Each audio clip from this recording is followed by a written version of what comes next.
Ал әдемілеп отырып жайғасып көріңіздер, себебі бүгінгі видеом ұзақ. Заттарымыз көп болғаннан кейін машинама артқым келмей газель жалдай салайыншы десем, бір газельдің әруағын күтіп кеш болды ғой. Кешкі сағат 7-де уже шықтық қой. Амал жоқ, өзім машинама артуға тура келді. Бір емес 3 рейс жасадым ғой. Мәссаған, маған срочно газель керек. Мына ауыр темірлерді, ауыр заттарды салған кезде бір ішім ашып кетті ғой. Мына менің машинам кәдімгі атарба болды ғой деп. Бүгін біз ұл тойға оформление жасайтын боламыз. Үйде болатын, кәдімгі күндіз болатын, ат кіргізетін ұл той кешке тойханада болады, күндіз үйінде болады. Соған заказ берген. Біз кешкі сағат 7-де бардық, түнге дейін істедік ше. Мына алғашқы заказым талдарға, декоративный талдарға. Біріншісі болған екен ба, кәдімгі ұзақ істедік ше. Адам қолы көп керек қой деп шәкірттерімді шақырдым. Бір емес 2 шәкіртім келді. Рахмет ол кісілерге, көмекке деп шақырдым. Енді специально бір ер адам, бір әйел кісі. Сарыағашта, өзіміздің Сарыағашта тұратын шәкірттерім. Жақсы болды, сол кісілер болмаса вообще ұзақ істейді екенбіз ғой. Бір ойым, мына машинаның төбесіне багаж қойып алайын ба деген ой келеді ше. Анандай багаждар бар ғой, қойылатын, шешілетін, қайтып қойылады, қайт шешіледі деген сияқты. Сонда багажым болса да төбесіне әйтеуір қойсаң да, әйтеуір ішін қырып сырмайды деген сияқты ой ғой енді. Әйтпесе мына темірлер салғаннан кейін кәдімгідей іштері бір жерлер қырылған ше, жүрген кезде бәрібір темірлер тиіп тұрады да ішіне. Кәдімгідей ішім ашып кетті ғой.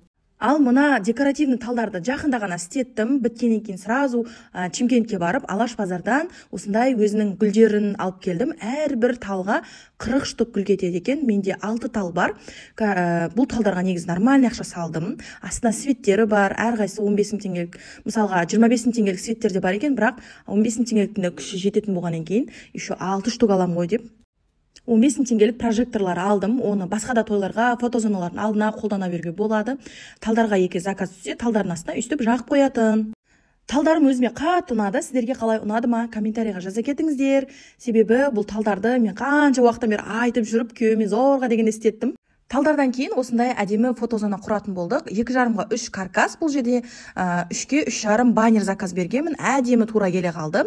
Сосын кейін шарлардың барлығын үрлеп шәкіртім екеуміз осылай бір лентаға жинай бастадық. Бұл жерде шарлардың барлығы оригинал, себебі ертең күндіз далада тұратын болғаннан кейін китайский шарлар күнге шыдамайды, тез жарылып қалады. Сол үшін Чимкенттен арнайы оригинал қымбат шарлар алдырттым. Simpertex фирмасынан. Simpertex деген өзі ең қымбат, ең качественный шар. Бір пачкасы 5,5 мен 7,5 мыңның арасында тұрады. Көп декораторлардың қателігі далада тұратын фотозоналарға китайский шарды қолданады.